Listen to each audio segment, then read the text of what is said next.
सब ड्रामे की कहानी में बहुत जल्द आयला और ओन का निकाह हो जाएगा, क्योंकि बी जान अपना फैसला सुना देती हैं कि अब बाहर कोई भी मर्द आयला को देखने के लिए घर नहीं आएगा, क्योंकि जिस तरह पिछले रिश्ते वालों ने आयला को जलील किया था, अगर बार बार आने वाले रिश्ते इसी तरह आयला को जलील करते रहे तो आयला ज़हनी मरीज बन जाएगी। ये इस बात साकिब के बरोस की बीवी शम्सा की भी समझ में आ जाती है। शम्सा पहले तो टाल मटोल से काम लेती है, क्योंकि उसे लगता है कि इस वक्त आन उनके रहमो करम पर है और उसे इसके पास बिल्कुल भी कुछ भी नहीं है, लेकिन इस मसले का हल भी बी जान निकाल लेती है।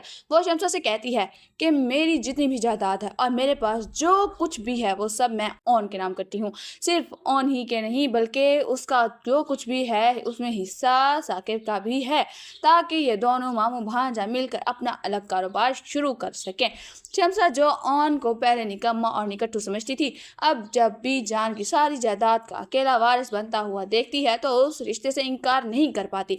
जब इस बात का पता अरफा और फारूक को चलता है तो अरफा का बस नहीं चलता कि वो सबको खड़े खड़े गोली मार दे। वो गुस्से से आग बुला हो जाती है। आखिर वो ये सब कैसे बर्दाश्त कर सकती है कि बी जान अपनी सारी जायदाद साकिब और ओन के नाम कर देंगी और साथ ही आयला का भी घर बसाने जा रही हैं। फारूक और अरफा गुस्से में बी जान के पास जाते हैं और उनसे कहते हैं कि आपने इतना बड़ा फैसला कैसे कर लिया, सब कुछ साकिब और ओन के हवाले कर दिया, हमसे पूछना भी गवारा नहीं किया आपने, और ये आप ओन के साथ आयला की शादी किस खुशी में कर रही हैं।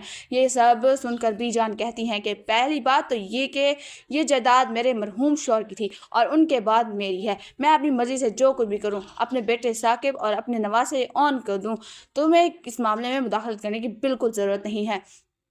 और रही बात आयला की, तो मुझे यकीन है कि आयला को ओन से बेहतर शरीक हयात मिल ही नहीं सकता।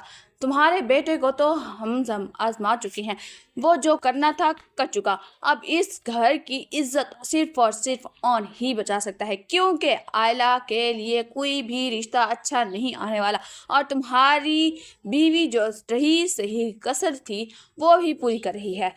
फिर भी जान फारूक को बताती है कि पिछले रिश्ते वाले जो आए थे ना, उन्हें भी अरफा ने आयला के बारे में सब कुछ सच सच बताकर भगा दिया था।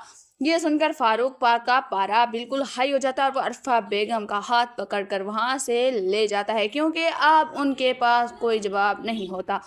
दूसरी तरफ जब आयला को यह खबर मिलती है कि उसके और ओन के निकाह की तैयारियां हो रही हैं, तो वो पहले अपनी बहन से कहती है कि जाकर सब घर वालों को बता दो कि मैं ओन का निकाह नहीं करूंगी। इसकी बहन बहुत गुस्से में चीखती है और कहती है कि कुछ तो खुदा का खौफ करो, तुम्हारी वजह से इस घर में कहराम छोड़ चुका है और तुम अब भी अपनी मनमानी करने की आदी हो। आखिर ओन भाई में कमी ही क्या है, वो इतने अच्छे तो हैं, सबका ख्याल रखते हैं, इतने फर्मा बरदार हैं, और सबसे बड़ी बात यह है कि उनकी तरबियत दादों ने की है। तुम्हें ओन भाई नज़र क्यों नहीं आते, तुम्हें हर वक्त सिर्फ शामी ही क्यों नज़र आता है। तब आयला अपनी बहन से कहती है कि मैं किसी भी मर्द पर भरोसा नहीं कर सकती, मैं किसी से शादी नहीं करूँगी और ओन से तो बिल्कुल भी नहीं, क्योंकि वो मेरे और शामी के बारे में जो सब कुछ जानता है। कल को वो मुझे ताना देगा और बातें सुनाएगा। आप इस पर जो मुस्कुराते हुए कहती है कि आज तक तुमने ओन भाई को समझ ही नहीं सका।